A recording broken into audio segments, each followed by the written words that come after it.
안녕하십니까. 오늘은 그 우주의 법칙, 즉 공식에 대해서 말씀을 드리고자 합니다. 우리가 이제 이 우주라고 하면은 흔히 얘기를 해서 삼천대천세계라 그러죠. 삼천대천세계가 얼마나 큰 거냐 할 것 같으면은 이 태양계라고 보시면 돼요. 이 태양계가 1000개가 모인 것이 소천 세계입니다.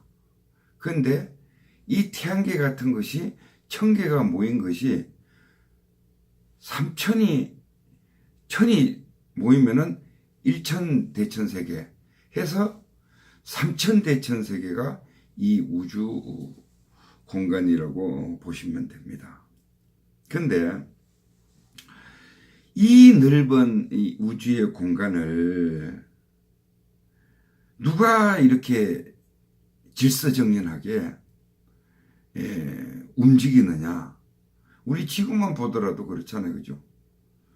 꼭 공이 공중에 떠 있는 것처럼 있잖아요. 그 모습을 하고. 어떻게 그렇게 이 많은 별들과 은하계의 별들과 행성 이런 것들이 질서정연하게 움직이고 있는가? 이거를 우리가 한번 생각해 봐야 됩니다. 그럼 누가 그렇게 하느냐? 기독교에서 얘기하는 것은 하나님이 질서정연하게 한치의 오차 없이 움직이고 있다.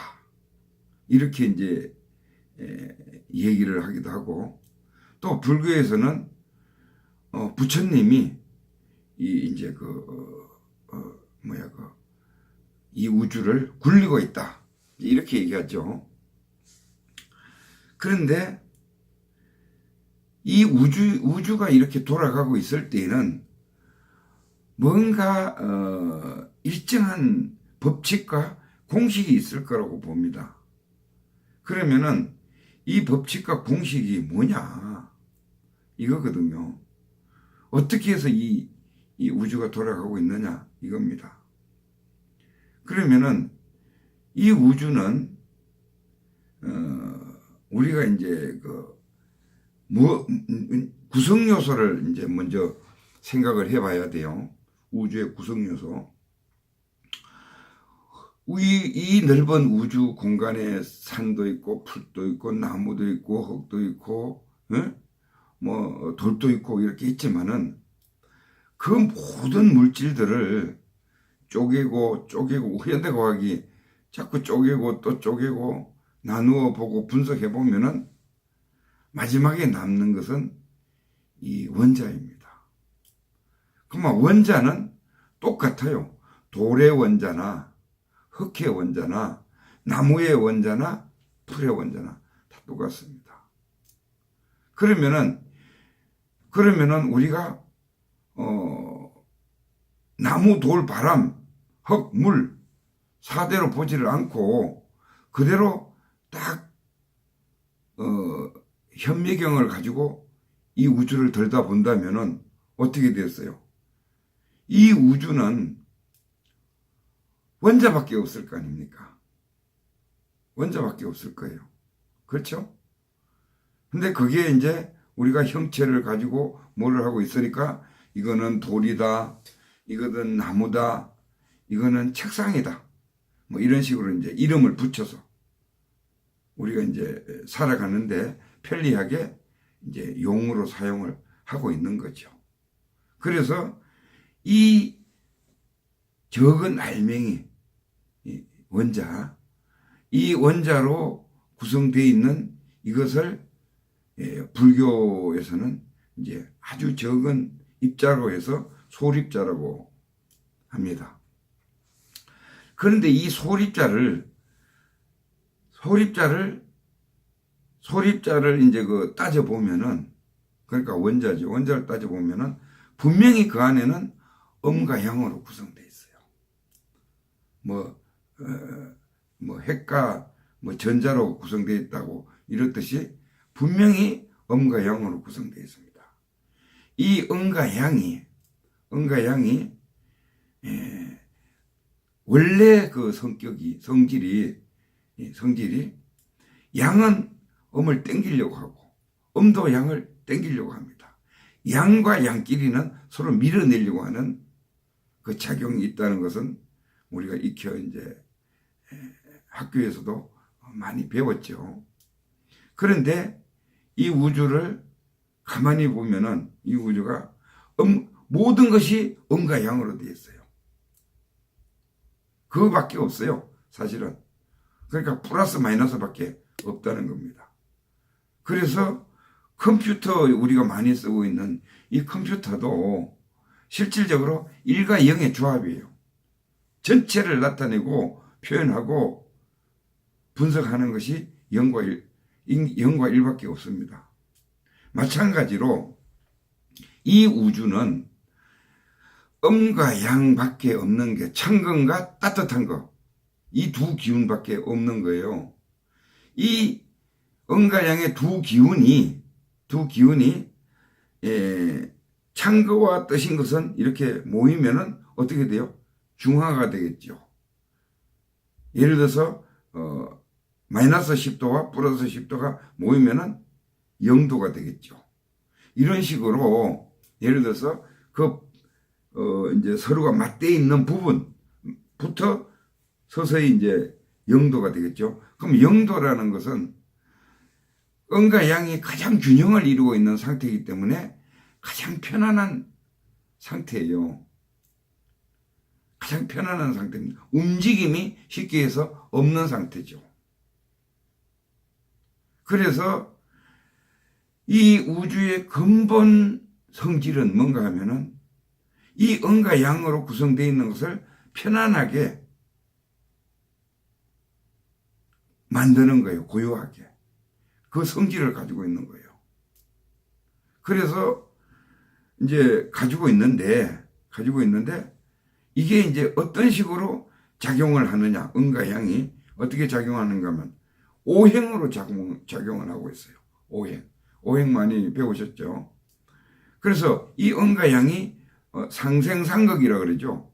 같은 것끼리 뭐든 더 강한 걸 나타내고 중화도 되고 이렇게 해서 이 우주가 굴러가는 겁니다. 우주가 굴러가고 있는. 그러니까 음과 양의 기본 재질이 오행에 의해 가지고 굴러가고 있는 거예요.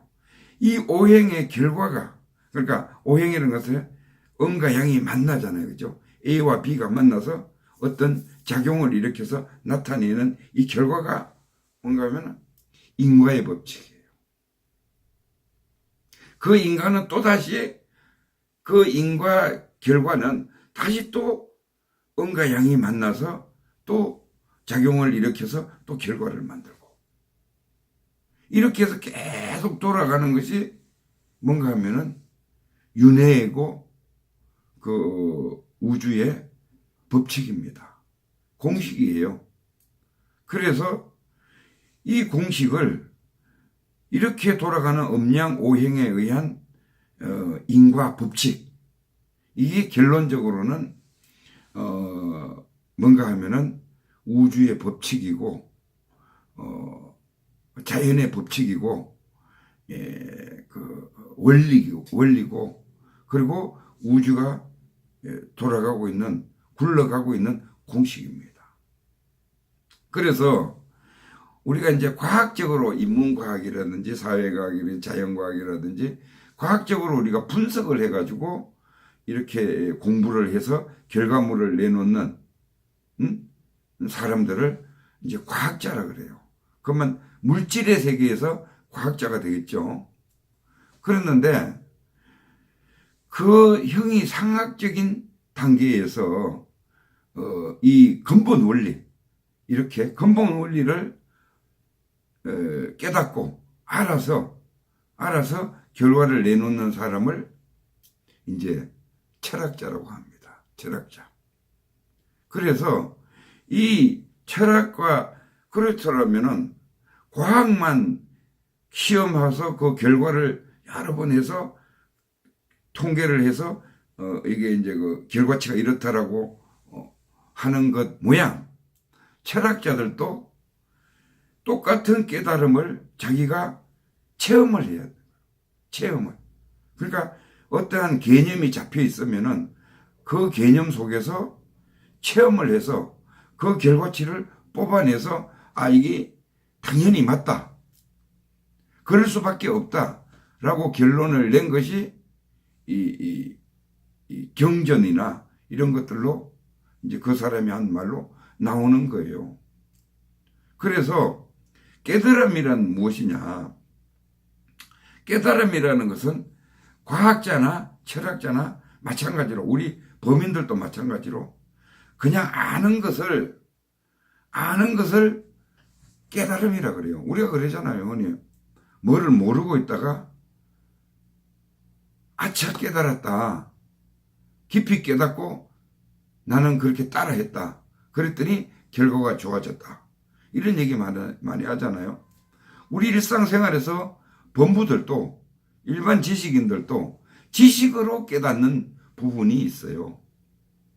몰랐던 것을 책을 통해서 보든 TV를 통해서 보든 실제로 셰프라 그러나요? 요리사들 이 나와서 TV에 요즘 많이 하잖아요.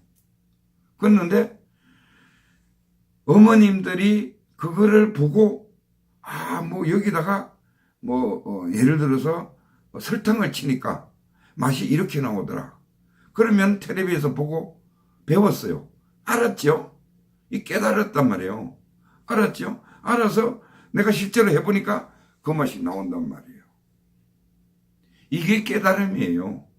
그건 이제 지식적인 깨달음을 얘기하는 거고, 그 다음에 철학적인 깨달음이라는 것은 뭔가 하면은 지금 이 음양 오행설이라든지 인과법이라든지 우주의 법칙이라든지 근본 원리를 자기 많은 지식을 쌓아서 알았습니다.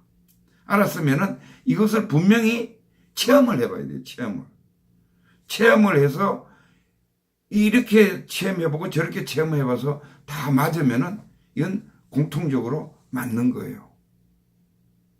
이렇게 체험돼서 나온 것을 정리를 해서 책으로 내면은 이게 경전입니다. 왜? 자명하니까. 체험을 해보니까 반드시 맞으니까. 이거는 내가 해도 똑같은 체험이 나오고 일반 중생이 해도 똑같은 체험이 나오고 누구나 똑같은 체험의 결과가 나와야 되는 거예요. 그래서 이제 이 우주의 법칙을 그러니까 철학적인 깨달음을 이룬 사람들이 우리가 이제 성인이라고 하잖아요. 그죠? 그러면 우리가 이제 흔히 책에서 배우는 4대 성인을 이제 한번 봅시다. 4대 성인이 기독교 쪽에서는 예수님이잖아요. 그죠? 예수님 깨달은 분 맞아요. 예. 그리고 불교에서는 석가모니 부처님을 깨달은 분이라고 그러잖아요. 그래서 경전이 나온 거 아니에요. 그죠? 마찬가지로 유교에서도 공자가 깨달은 분이에요. 그래서 논어맹자 이런 사서상경이 나오고 그게 경이에요. 그 다음에 유교가 그렇고 그 다음에 이제 소크라테스도 성인이잖아요. 소크라테스는 자기가 깨달은 바를 그냥 일반인들 광장에서 얘기하다가 그 당시의 사람들은 그게 안 맞는 논리다 보니까 그러니까 거부를 하고 또 법에 현재의 법에 안 맞다 보니까 그걸 저항을 하고 내 말이 맞다라고 얘기를 주장을 하다 보니까 이제 사형을 당하는 그런 이제 부분이고 특히 철학적인 깨달음은 형이상학적인 부분이다 보니까 현재의 법칙, 그러니까 우주의 법칙과 현재 우리가 지금 지배를 받고 있는 이 법과는 다릅니다.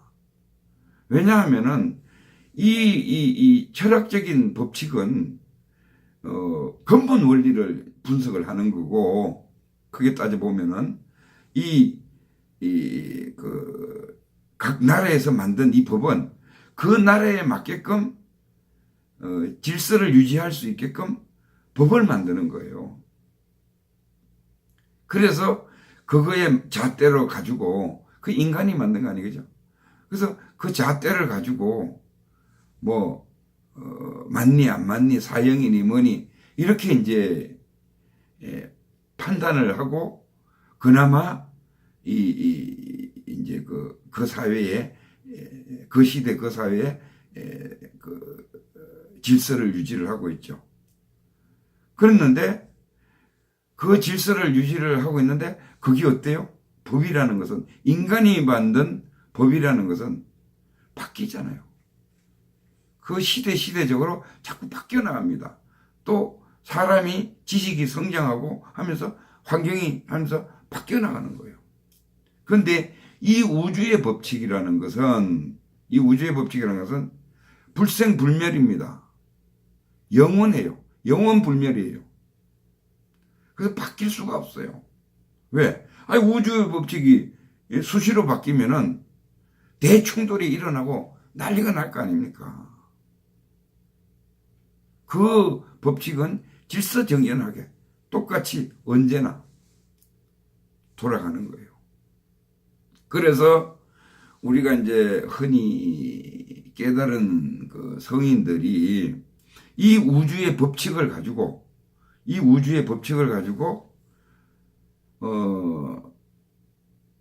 이제 중생을 제도하기 위해서, 그러니까 일반인들을 제도하기 위해서 예수님은 이 우주의 법칙이 하나입니다. 이렇게 이제 얘기를 한 거예요. 그러면은 이 우주의 법칙이 뭡니까? 내가 얘기했다시피 이 우주는 음과 양의 오행이 움직이는 거에 인과법칙. 이거를 굴리는 그 법칙이잖아요. 그 법칙을 인격화해서 예수님이라고 이제 그 얘기를 한 거예요. 그래서 이제 그 석가모니 부처님은 이제 그렇게 우주를 굴리는 것이, 법륜을 굴리는 것이 부처다. 이제 이렇게 얘기하고 그러잖아요. 그래서 결국은 뭐냐? 성인들이 깨닫고 나서 이 우주의 법칙은 알았는데 이 우주의 법칙을 이제 중생들을 제도하기 위해서 뭔가 인격화, 형상화를 한 거예요. 그것이 하나님이고 부처님이고 성령이고 불성이고 열반이고, 이렇게 그때 맞게끔 이름 지어진 겁니다. 그래서 우리는 그것을 성불하기 위해서, 또 하나님의 말씀이니까 따라야 된다. 결국은 우주의 법칙을 따르는 거예요. 그게 하나님 말씀 따르는 것이, 그렇게 보시면 됩니다. 그래서 이제 그것을 결국은 이제 뭔가 하면은 유교에서 그러죠. 이걸 이제 양심이라고 얘기를 합니다. 이제 참나와 가짜나라고 볼 수가 있는데, 참나는 그게 이제 우주의 법칙, 근본 원리로 움직이는 것을 참나를 하고, 우주의 법칙을 참나를 하고, 그리고 변하지 않는 거니까. 그런데 내가 업으로 태어나서 생각, 감정, 오감으로 우리가 살아가고 있거든요. 아무것도 없어요. 내 생각, 내 감정, 내 오감대로 거기에 종이 돼서, 메모리 돼서 그냥 행동하고 판단하고 움직이고 살아가는 것이 인간이에요. 그러면은 이 가짜 나거든요, 이게요. 우리가 지금 실제로 움직이는 진짜 나는 보지도 못하고 가짜 나하고 협작을 하면서 살아가고 있는 겁니다. 그래서 실컷 살다 보니까 허무한 거예요. 왜? 왜 허무한, 인생이 왜 허무하냐? 살 때는 정신없이 살아왔는데 왜 허무하냐? 무상하거든요. 무상하다는 얘기가 뭐냐? 변한다는 얘기예요. 한번 생각해 보세요. 내 생각이 10분 전에 생각하고 지금 생각하고 같습니까? 변해요. 아침에 생각하고 점심때 생각하고 같아요? 달라요. 그래서 만약에 무슨 주제를 가지고 부인하고 얘기를 하다가 안 그러면 친구하고 얘기를 하다가 그 당시에는 이게 그렇게 이렇게 막 주장을 했어요. 그런데 오후에 가만히 생각을 해보니까 그게 아니라는 생각이 들거든요. 그래서 항상 이 생각은 또 꼬리에 꼬리를 묶고 한 가지 생각만 하는 게 아니고 계속 꼬리에 꼬리를 물고 또 생각을 하고 또 생각을 하고 계속 나타나요. 대신에 고정된 게 없어요. 실체가 없어요.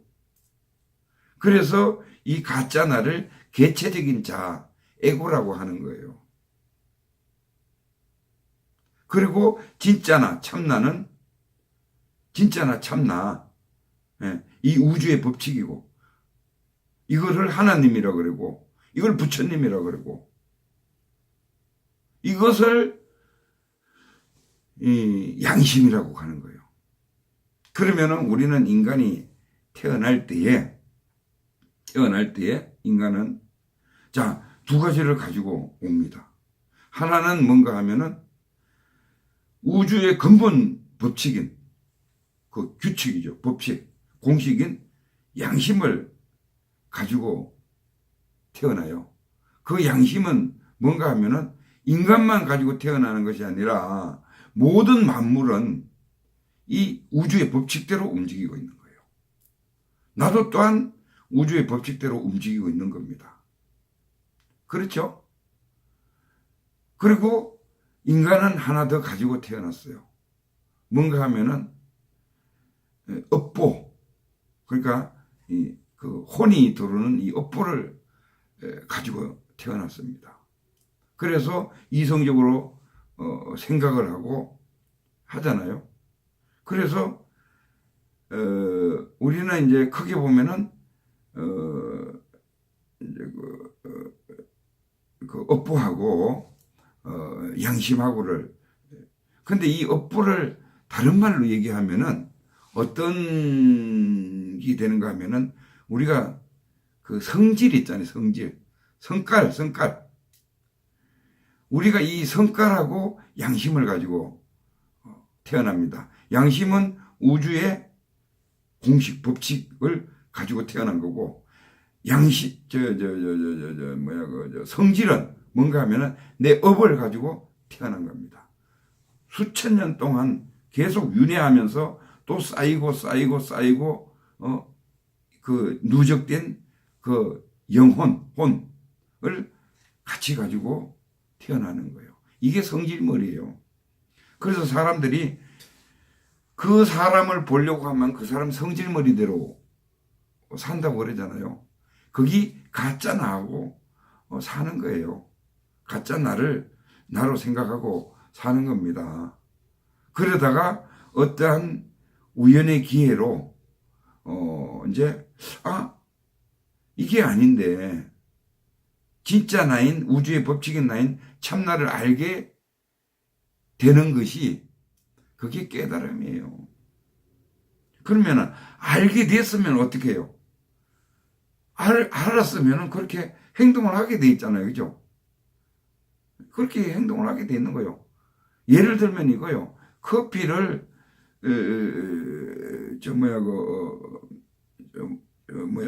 우리가 봉지 커피, 이 뭐 포림 이런 거를 먹다가 어느 날 어떠한 그 지식적인 책에서나 이렇게 보고 그 커피 뭐 아메리카노라든지 순수한 커피가 어떻게 맛있다는 것을 자기가 딱 먹어보고 느꼈단 말이에요. 지식으로 알아가지고. 그래서 먹어보니까 정말 그렇단 말이에요. 그럼 어떻게 해요? 봉지커피 안 먹잖아요. 건강에도 안 좋다 뭐도 어떤 이러면 안 먹고 뭐래요? 확 바뀌는 거죠. 그 아메리카노나 이 순수 커피만 마시잖아요. 똑같은 거예요. 그래서 참나와 애고, 참나와 성질. 그러니까 이 똑같은 얘기입니다. 똑같은 얘기들을 우리가 복잡하게 해놔서 어렵게 만들어 놓은 거예요. 그래서 이제 우리가 이제 두 가지 이제 살펴보면은 양심과 성질을 가지고 태어납니다. 그래서 우리는 성질인 내 그 태어날 때 업보, 생각, 감정, 오감대로 쭉 살아가다가 참나를 한 번도 못 만나보고 어떠한 인연이 없어서 그야말로 깨달아 보지도 못하고 그냥 또 저 세상으로 가서 또 윤회를 반복하는 그런 생을 사는 사람이 있는가 하면은 또 한편으로는 어떠한 뭐 지식적인 관계라든지 TV라든지 또 어떠한 인과관계에서 인맥에서 도움을 받아서 스승의 도움을 받아서 참나를 한번 접해보고 정말로 우주의 법칙대로 자기가 행동하고 살아가는 사람이 있습니다. 그래서 이 우주의 법칙에 맞게끔 살아가고 따르는 사람이 우주의 법칙을 따르는 사람이 곧 뭐예요? 하나님의 말씀을 따르는 거고 부처님의 말씀을 따르는 사람이잖아요. 그죠? 그 사람이 이제 불교에서는 이제 그 보살이라고 보살행을 한다 그래. 홍익 인간 보살행을 한다 그러죠. 그리고 그 기독교에서는 저는 뭐 기독교 용어는 잘 모릅니다만은 기독교에서는 이제 사제라 그러죠. 사제. 그래서 이렇게 해서 그것을 깨닫고 그 우주의 법칙에 맞춰서 그대로 따라가면서 사는 사람들을 이제 뭐라 그럴까 보살과 사제라 그래요. 그러면은 이게 이제 곧 무슨 얘기냐? 결국은 홍익인간을 얘기하는 겁니다. 홍익인간. 그래서 홍익인간이 정신이 뭔가 하면은 보살 정신이고 군자의 정신이고 그리고 사제의 정신이에요. 똑같이 말만 틀리지 전부 다 우주의 법칙대로 그 사는 사람, 즉 성인을 보살을 명칭하는 겁니다. 그래서 이번 시간에는 우주의 법칙이 뭔가에 대해서 설명을 드렸습니다. 다음 시간에는 내가 방금 말씀드린 참나와 가짜나에 대해서 좀 심층 있게 시험도 해가면서 한번 공부를 해가도록 하겠습니다. 다음 시간까지 안녕히 계세요.